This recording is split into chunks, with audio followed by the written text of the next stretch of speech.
Je suis Manuela Parra, fille de l'exil. Je me qualifie comme franchou-espagnole, vivant sur une ligne indécise d'une frontière mal recousue. Et depuis plus de 15 ans, je sillonne la France et l'Espagne pour recoudre cette frontière et apprendre de mes origines. Et j'ai eu la chance de rencontrer des personnes qui m'ont aidée des deux côtés de la frontière. Et j'ai donc travaillé sur mon histoire et celle de ma famille et puis celle des autres. Et en France, j'ai créé une association qui s'appelle Voces del Extremo et qui organise les rencontres franco-espagnoles chaque année. Et par la culture, on aborde des thèmes qui nous sont chers aux enfants de l'exil. Et une année, j'ai organisé les rencontres franco-espagnoles sur le thème des femmes espagnoles en résistance, femmes libres et engagées en France. Et je me suis rendu compte du rôle important qu'elles avaient. Et donc, à partir de ce travail de collecte, j'ai poursuivi et j'ai écrit des livres. J'ai écrit aussi beaucoup de poèmes, mais j'ai écrit notamment 2 livres sur les femmes qui s'appelle Des frontières et des femmes, qui a été édité aux éditions du Chèvrefeuille étoilé en France et qui vient d'être édité en Espagne par Garavan. Et puis le dernier qui vient de sortir, qui c'est toujours dans la même maison d'édition, Lettres aux absentes, qui est sorti en février 2026, pour rendre visible l'engagement des femmes dans la guerre, dans la résistance, mais aussi comme infirmière, mais aussi comme femme journaliste, et aussi toutes ces mères et sœurs en exil qui aident tant et qui sont importantes pour survivre et recommencer une vie. Voilà.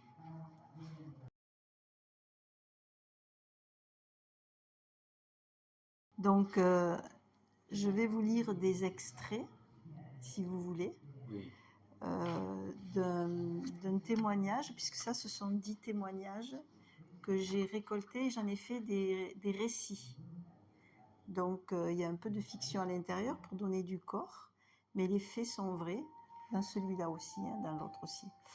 Et donc là, je vais vous faire une lecture, un extrait d'introduction d'Amaya.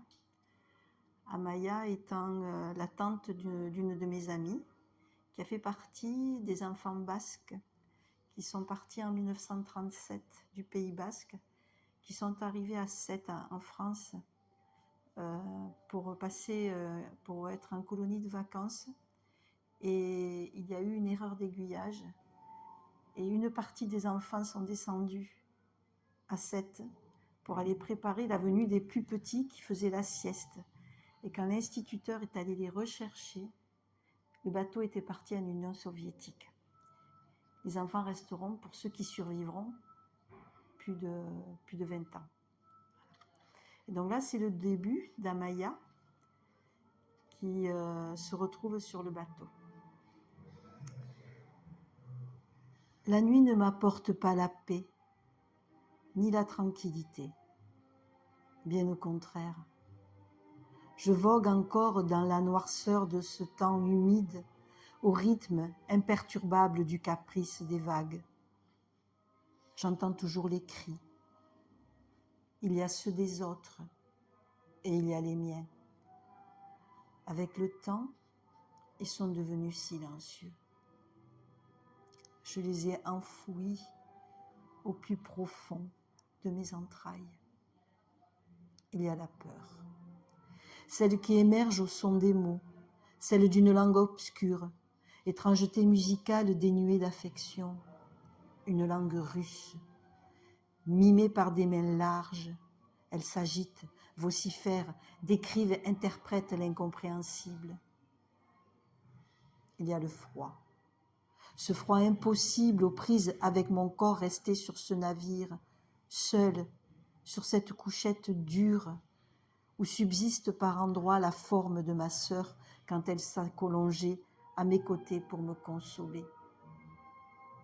Il y a d'autres enfants. Ils sont accrochés à leur peluche ou à leur pouce bien au chaud dans leur bouche. Le mien ne trouve plus son chemin de peur de rencontrer la quiétude, l'acceptation et l'habitude. Je me vois, pauvre enfant de 5 ans, ballotté dans la coque du navire, suivant du regard les lignes dessinées sur ses parois en fer, comme si elles allaient me ramener à ma terre-mère ou sur le ventre de ma mère, là où je posais ma tête le soir, au creux de mes mains. Je ne rêve pas. Ce temps a existé. Depuis 50 ans, il est ma nuit obscure. Voilà. Ça, c'est l'introduction. Et après, elle raconte sa vie en Russie, jusqu'au moment où il y a des accords entre la Russie et l'Espagne, où elle peut revenir. Elle a 25 ans et là, elle avait 4 ans. Et à la fin, je vais juste lire la dernière, la conclusion. Je repars d'Espagne. J'en ai assez d'être appelée la Russe. Il paraît que la géographie du cœur n'a pas de frontières. Mais la séparation tragique de notre famille a creusé des entailles profondes qui ne pourront pas cicatriser. Aujourd'hui encore, je vis toujours dans une sorte de brouillard. Je flotte parmi des points de suspension et d'interrogation. Ils hantent mes insomnies. Et après, je vais vous lire l'introduction d'Herminia, qui était d'origine catalane, qui a fait partie de la Retirada en 1939, qui avait 9 ans, et on la retrouve ensuite à 15 ans, faisant de la résistance en France, en Ariège. Mais le début, c'est quand elle passe la frontière en 1939, et elle a 9 ans. C'est la mère d'un ami qui s'appelle Numen, qui m'a confié le témoignage de sa mère. Herminia avait posé le pied en France, la peur accrochée au ventre. On parlait de frontières, mais aucun trait n'indiquait la rupture avec la folie meurtrière. Peut-être une borne en pierre avait marqué quelque part le passage d'un pays à l'autre. Peut-être une barrière levée qu'elle avait franchie à son insu, comme on franchit la frontière de l'enfance. Elle marchait parmi la foule en fuite. L'horreur existait. Elle la voyait sans vouloir la regarder. Elle avait croisé un enfant mort dans le fossé, plus loin une mère en pleurs serrant sur sa poitrine son bébé gelé qu'on n'arrivait pas à lui arracher. Il fallait avancer, suivre la ligne droite sur le bas-côté, et rien ne devait l'arrêter. Pas même les cris, ni les bousculades, ni les fouilles des gendarmes qui tâtent, rient, bousculent, parfois gênés, ces corps perdus dans une défaite annoncée. Là, au Perthus, dans le froid de ce terrible mois de février 1939, Herminia comprend brutalement que son enfance a basculé. Elle avance avec sa mère et son frère cadet. Elle ne sait pas encore. Il lui faudra, pour poursuivre en exil, accepter, se révolter et résister. Voilà. Des voies ferrées se croisent et se recroisent, la projettent en Haute-Marne, derrière les murs épais d'un couvent désaffecté, puis en prison, à Langres.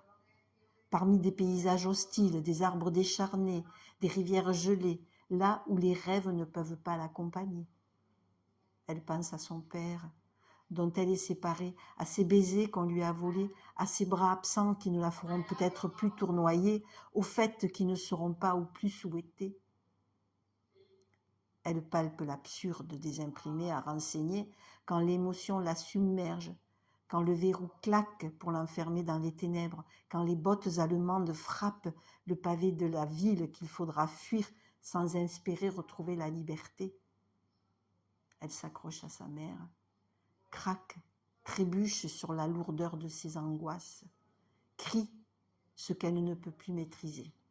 Donc ça, c'est Herminia.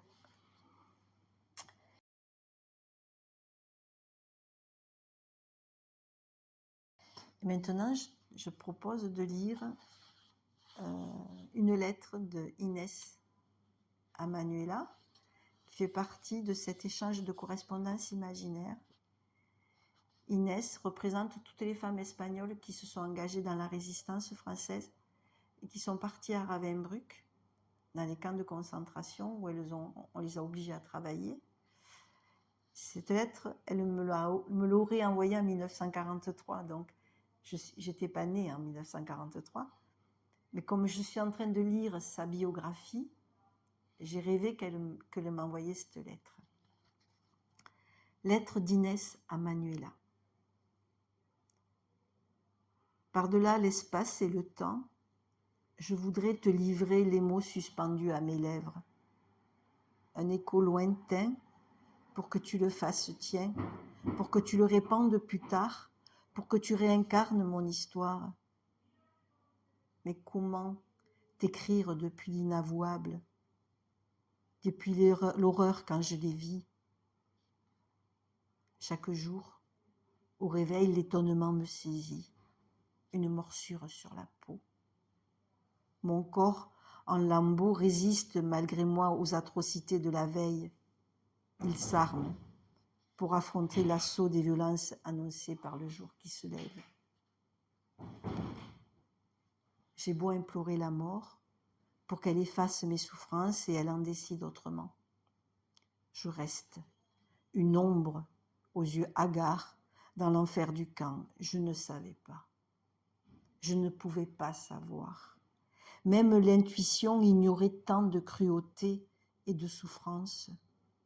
Un monde à part, livré à l'arrogance de mes yeux, s'ouvre chaque matin, s'ouvre simplement à la vie et à la mort, là où le sang ne coule plus, où l'odeur âcre imbibe l'herbe que l'on respire, où les nuages noircis par les peaux carbonisées forment la neige noire que l'on reçoit malgré soi. Neige, autrefois d'amour, d'orgueil, de rire et de pleurs, devenue parcelle légère dans le voyage du vent, insensible au balai mortuaire. Voilà. Et si tu veux, j'en lis un autre.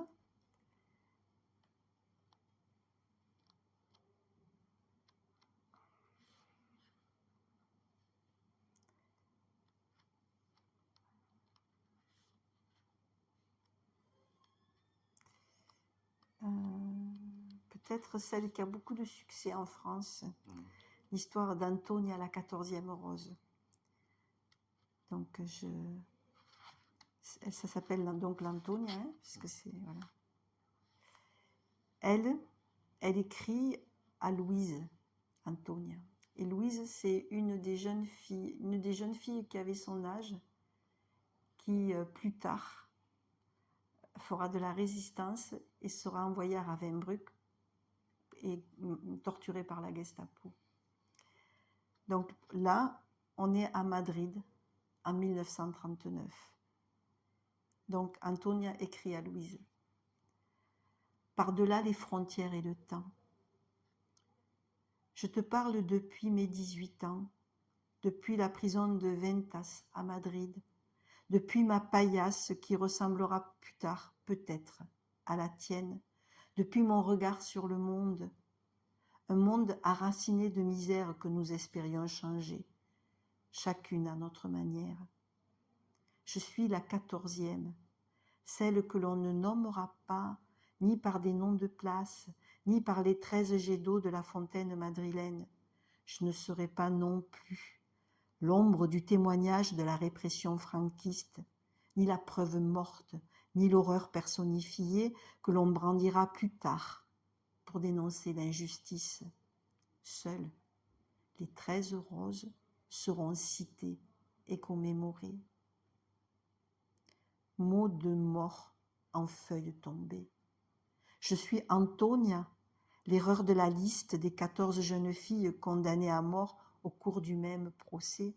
Je suis le A d'Antonia, devenu un O d'Antonio, que les gardiennes n'appelleront pas dans la cellule des mineurs. Je revois le jour de l'appel. Chaque nom est lu par des yeux ordinaires, articulés par une bouche anonyme. J'attends sagement mon tour dans ce monde irréel où la folie absolue devient la justice, avec ses codes, ses règlements, ses fonctionnaires habilités à l'appliquer. Je les regarde. Je les imagine le soir, quand ils déposeront des baisers sur le front des enfants endormis ou sur les lèvres charnues de leur fiancé ou de leur mari.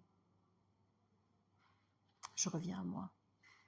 Sur l'ordre d'exécution, les noms des familles des condamnés sont listés par ordre de sentence. Au procès, le mien était placé entre celui d'Anita et de Vittoria. Je n'ai pas été appelée. M'ont-ils ajouté à la fin? Je retiens mon souffle. Mes jambes tremblent. Je disparais dans la masse que forment les corps des prisonnières dans la cellule. Un rempart silencieux, un puits chaleureux, un soleil peut-être. Celles appelées s'avancent quand résonnent leurs noms et leurs prénoms. L'émotion m'étrangle. J'attends toujours mon tour. La liste est close. Les gardiennes sortent de la cellule avec celles désignées. Demain, elles seront fusillées.